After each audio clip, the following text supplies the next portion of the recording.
Okay, so we're talking about right now. I'm showing you the spreadsheet that I've used for calculating my numerical, the temperature versus time, the transient analysis of the thruster as it's cooling down from 220 Celsius to 20 Celsius.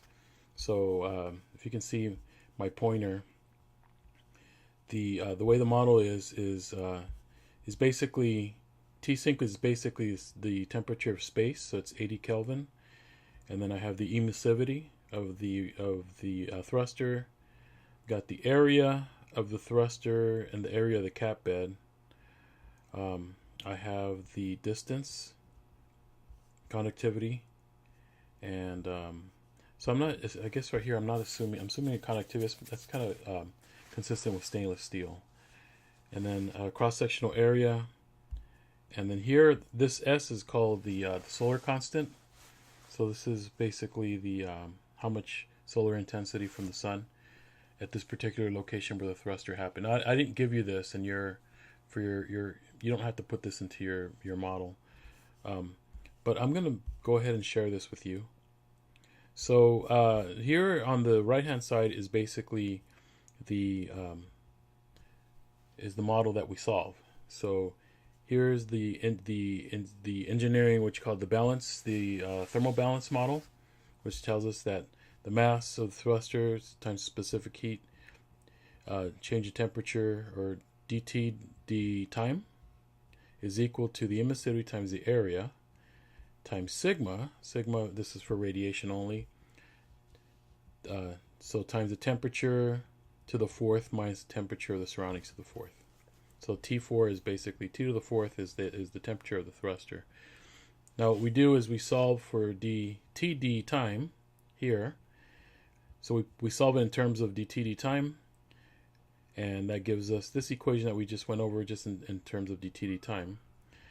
And then the solution, this is from chapter 4, tells us that so the new temperature is equal to the old temperature minus the dTd time, which we just solved up here, times the new time minus the old time. So these are the time steps here. This is the time step. So it's basically this is the new time. So if you go out into the future, like just say 1,000 seconds, the new time would be 1,000 seconds, or the time step would be 1,000 seconds. So new time would be 1,000 seconds. For example, T old may be the time right before.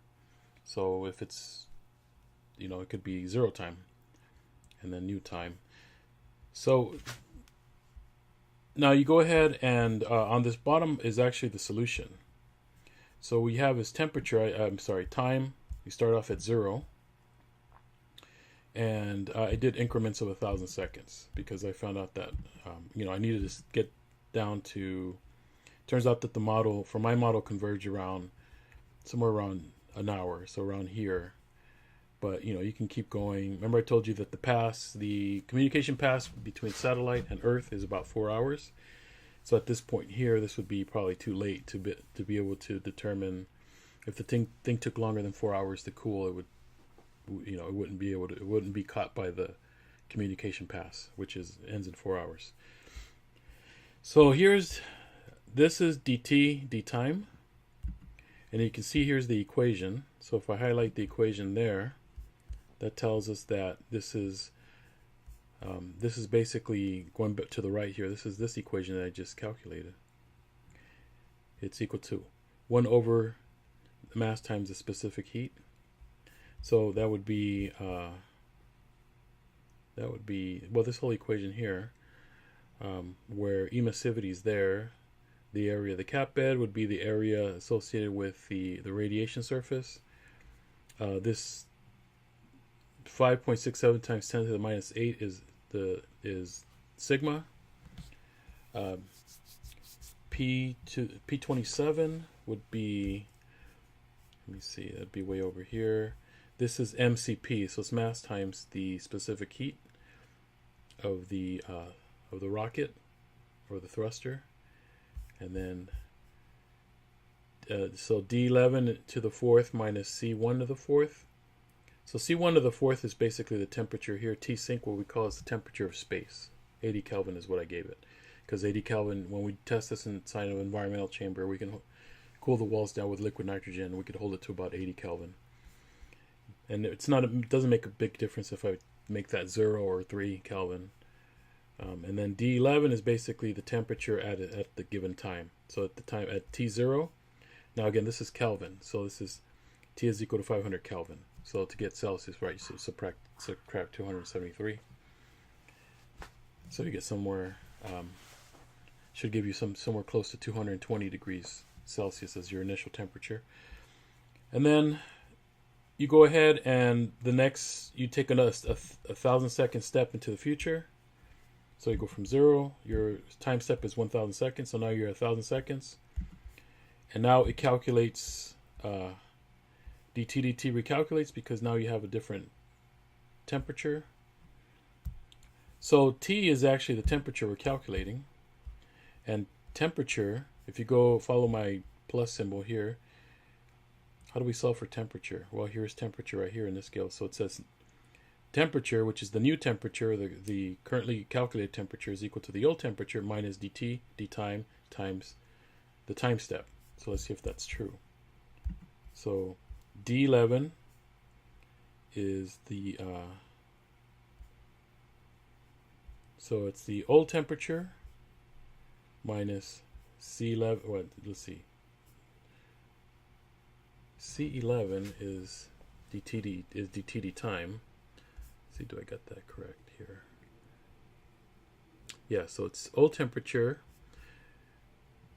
So the new temperature is equal to the old temperature minus dT times the time step. So this is saying, if I highlight the temperature here, let me get out again, sorry. If I highlight the temperature in the future here, say the new temperature is equal to the old temperature, which is 500 Kelvin, minus dT times the time step, which is the old time, or sorry, the new time minus the old time.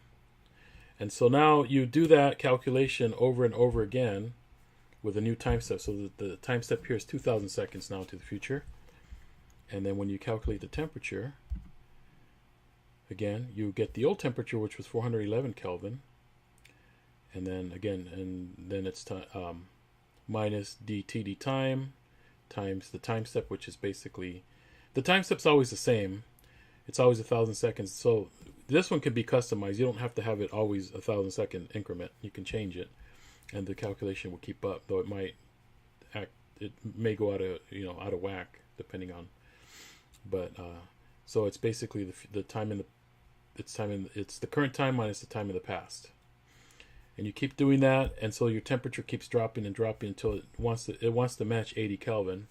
And dependent on the thermal mass, right? The thermal mass was part of the d time equation, which was over here down to the bottom right.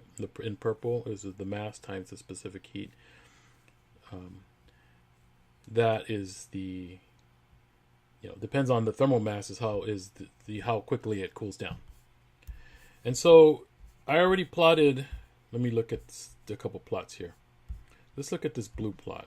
Let's look at so this blue long plot that looks like, so the scale here on the vertical is in Kelvin. So we want to get down to about 20 degrees, which is somewhere about 293 Kelvin. So we want to get to around here.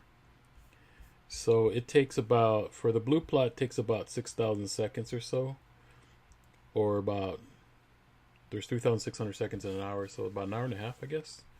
And let's see what that blue plot is. So the blue plot is the temperature. This is radiation only, I believe. If I look at the calculation for dT, I only have radiation terms. So that's this part of here where it says radiation only. When I solve for the temperature, I'm only assuming radiation is the only way for the heat to escape. Now, if I look at this red plot, if I highlight it, no, it's only a few terms let me see, that I capture here. Hold on a second. There we go. So this is T asterisk. So T asterisk, if I highlight, this now has conduction. Watch. If I put the little over my comment, it says with conduction. So that would be radiation plus conduction. So I'm basically now solving. This is my new solution, or my dT time calculation changes a little bit, because now if you look at my energy balance equation, I have the mass times specific heat dT dt is equal to, and I have the radiation term plus I have conduction. So what's happening is now I'm conducting where the thruster is. So I'm getting rid of heat through radiation, and I'm also getting rid of heat through conduction into the mounting point of the spacecraft. So if I go now to, so these are the terms with the asterisk. So if I look at dT time with the asterisk, I look at that equation.